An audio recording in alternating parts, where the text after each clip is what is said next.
Bismillahirrahmanirrahim. Assalamu alaikum. Dear students, I hope you all are fine. I am Mrs. Nazmatar, Assistant Professor of English from Government Degree College for Women, Dubai Mahal Road, Bahawalpur. I am presenting my lecture for second year subject English compulsory. A Man Who Was a Hospital, essay number 6, written by Jerome K. Jerome. मुख्तसर तारुफ पेश करती हूँ about the writer. Best known as a humorist essay writer, a great novelist, he wrote famous novel Three Men in a Boat. Three Men in a Boat is a very famous novel all around the world. And dear students, the 100 greatest novel of all time में इसको शामिल किया गया है. It is one of the funniest essay of the writer. I will give you the background of the essay. My dear students, ये जो आपका essay है, it is extract from the Three Men in a Boat. इसमें असल में ये एक सफ़रनामा है जो दुनिया की कई ज़बानों में ट्रांसलेट हो चुका है. और ख़ास और अहम तरीन बात इस सफ़रनामे में ये है कि राइटर ने ख़ुद अपने आप को मजाक का निशाना बनाया है, ना कि किसी की ज़ात को निशाना बनाया. और कोशिश की है कि पढ़ने वाले जो रीडर्स हैं वो इसे पुरलुत्फ़ तरीके से पढ़ सकें कि उसकी ज़ात किस तरह से उनके सामने पेश की गई है. I will explain this essay in such a way that you could understand easily the essay and the short question answer. A Man Who Was a Hospital, जैसे कि मैंने आपको बताया, it is an extract from the Three Men in a Boat. Three Men in a Boat में 3 दोस्त होते हैं जो अपनी सेहत के बारे में बहुत कॉन्शियस होते हैं. हाइपोकॉन्ड्रिया एक बीमारी होती है जो इन तीनों को इकट्ठे ही लाहक होती है. ओवरवर्क, स्ट्रेस और टेंशन की वजह से वो गैर ज़रूरी तौर पर अपनी सेहत के बारे में तशवीश में मुब्तला हुए थे. And they decided that they need holidays. They planned a trip, and this trip is 3 days boating trip of Thames River. यहाँ से नावल की कहानी का आगाज़ होता है. सबसे पहले J.K. जेरोम अपने दोस्तों को अपने बारे में बताता है. My liver was out of water. मेरा जो लीवर है वो ख़राब हो गया. A patent liver pill circular कहता है कि मैंने एक लीवर पिल की इश्तिहार को उठाया जिसमें दवाई के साथ जो एक उसका इश्तिहार मौजूद था जिसके ऊपर वो कहता है कि बीमारी की तमाम अलामात लिखी हुई थी. जब मैंने उन अलामात का मुआयना किया, पढ़ा, तो मुझे लगा तमाम अलामात जो हैं वो मेरे अंदर मौजूद हैं. और सबसे पहले जो है उसे लगा कि उसे हे फेवर की हल्की हल्की तकलीफ़ थी जिसे बीमारी कहते हैं, एलमेंट. और उसने डिसाइड किया कि मैं अपनी इस बीमारी को तशख़ीस के लिए I plan to visit British Museum. जब वो ब्रिटिश म्यूज़ियम में गया, वो कहता है he went to the British Museum one day. Once he thought that he had just a touch of the hay fever, he went there to read up its treatment in the library. After reading the concerned pages, he started turning other pages as well. Whatever the pages was before him, the symptoms of the diseases were found in him. He sat for a while, frozen with horror that he had been suffering from those diseases without knowing them. फिर उसने plan किया कि वो अगले pages को भी पढ़ेगा और तसल्ली से उसे चेक करेगा कि उसके अंदर और कौन कौन सी बीमारियां हैं. He tried to study next pages. He came to know that all the diseases are found in him. First of all, he came to know about typhoid fever. उसे लगा कि टाइफाइड फीवर की जितनी भी सिम्टम मौजूद हैं वो भी उसके अंदर पाई जाती हैं. और उसे लगा कि कई महीनों से वो इस बीमारी में मुब्तला है. नेक्स्ट जो है उसने देखा सेंट वाइटस डांस. ये एक बीमारी है जिसमें कपाहट की बीमारी कहते हैं. कहता है मुझे लगा कि ये बीमारी भी मेरे अंदर मौजूद है. इसको देखते ही वो अपनी ज़ात में और ज़्यादा दिलचस्पी लेने लगता है और उसने इरादा कर लिया कि अब वो A to Z जितनी भी बीमारियां यहाँ पर दर्ज हैं इस किताब में वो उन सब का मुआयना करेगा. अल्फ़ाबेटिकली चलते हुए वो अगली बीमारी पढ़ता है, ब्राइट्स डिजीज़, यानी गुर्दों की बीमारी होती है. उसे बड़ा इत्मीनान होता है कि या भाई इसके अंदर भी जितनी भी डेंजरस सिम्टम्स नज़र आ रही थी वो तमाम उसके अंदर पाई जा रही थी, लेकिन उसे इस बात की तसल्ली हुई कि अभी वो बहुत ज़्यादा ख़तरनाक हद तक उसके अंदर मौजूद नहीं थी, वो इसके साथ कई साल तक ज़िंदा रह सकता है। प्रीमॉनिटरी सिम्टम्स जो थी वो सारी चेक कर लेता था वो हर बीमारी में अपने अंदर। उसके बाद वो नेक्स्ट जाता है डिप्थीरिया। उससे पहले हम राइट्स डिजीज़ पढ़ा अभी हमने जी, अब हम पढ़ते हैं कॉलरा। कॉलरा के बारे में वो पढ़ता है। कॉलरा जो है वो हैज़े की बीमारी है। उसे लगता है कि बहुत कॉम्प्लिकेटेड और स्वेयर पोजीशन में उसकी बॉडी में है और वो अक्सर इसका शिकार रहता है और ये बीमारी भी उसके अंदर पाई जाती है। फिर डिप्थीरिया, ये खुन्नाक की बीमारी है। वो कहता है कि I seems to have been born with, मुझे लगता है कि मैं जैसे जैसे इस बीमारी के बारे में पढ़ रहा हूँ तो कहता है मुझे लगता है कि मैं इस बीमारी के साथ ही पैदा हुआ हूँ। अगली बीमारी जो वो डिस्कस करता है अब राइटर, वो है गाउट। कहता है कि ये जोड़ों के दर्द की इंतहाई ख़तरनाक बीमारी है और लगता है कि किसी ख़तरनाक स्टेज पर जो है वो मेरे अंदर मौजूद है। नेक्स्ट अल्फ़ाबेटिकली तमाम बीमारियों की स्टडी करता रहता है। अब लास्ट जो बीमारी को उन्होंने ज़ाहिर किया है आपके सामने वो है ज़ाइमोसिस। ये आखिरी बीमारी थी जिसे फॉरगेटफुलनेस, नसियान की बीमारी कहते हैं। उसे लगता है ये इस बीमारी का लड़कपन से शिकार है। इसके बाद डेफिनेटली जो है वो फरीज ख़त्म हो गई, लेकिन उस दौरान उसने एक बीमारी ऐसी देखी जिसका नाम था हाउस मेड्स नी।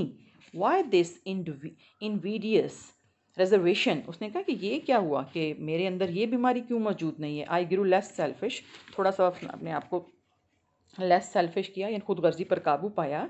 इस बीमारी के बगैर ही चलो गुजारा कर लेता हूँ।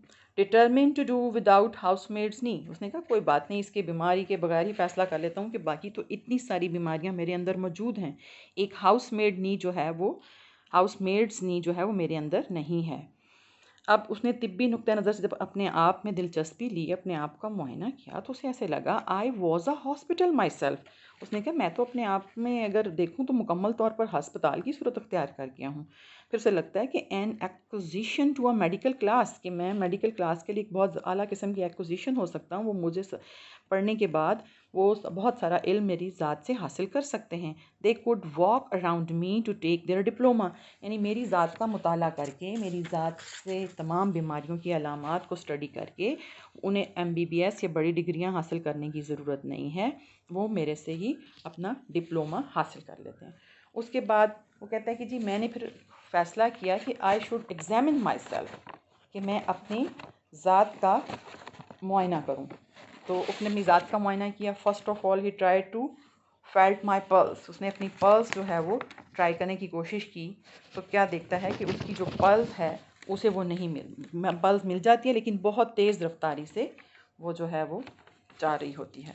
वो बहुत परेशान होता है कि काउंट करता है, अपनी घड़ी निकालता है तो इट वाज़ 147, जबकि अमूमी तौर पर 120 होती है। तो वो कहता है तो बहुत ज़्यादा तेज़ी से धड़क रही है, चल रही है उसकी नब्ज़। तो बहुत ज़्यादा परेशान होता है।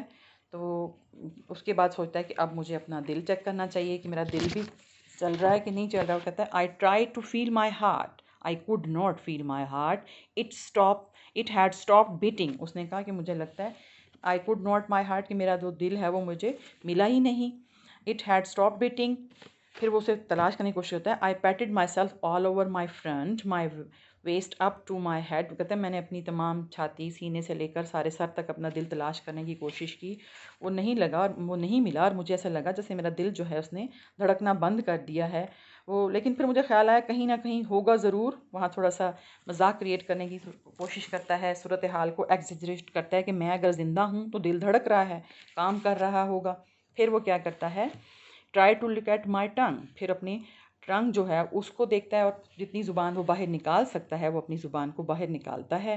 फिर अपनी एक आंख बंद करके दूसरी आंख से ज़ुबान को उसकी जो टिप होती है उसको देखता है तो वो रेड नज़र आती है। उसे लगता है कि इस टिप जो है वो रेड है तो ये डेफिनेटली मुझे जो है वो स्कारलेट फीवर, जो सुर्ख बुखार होता है, वो हो चुका है और इसमें मेरी हालत बहुत ख़राब हो चुकी है और मैं इसमें मुब्तला हो चुका हूँ। अब वो सोचता है कि इतने सारे हालात ख़राब हो गए हैं, हॉस्पिटल भी बन चुका हूँ, अब मुझे डेफिनेटली कोई सीरियस नोट पर काम करना चाहिए। मुझे विजिट टू मेडिकल मैन।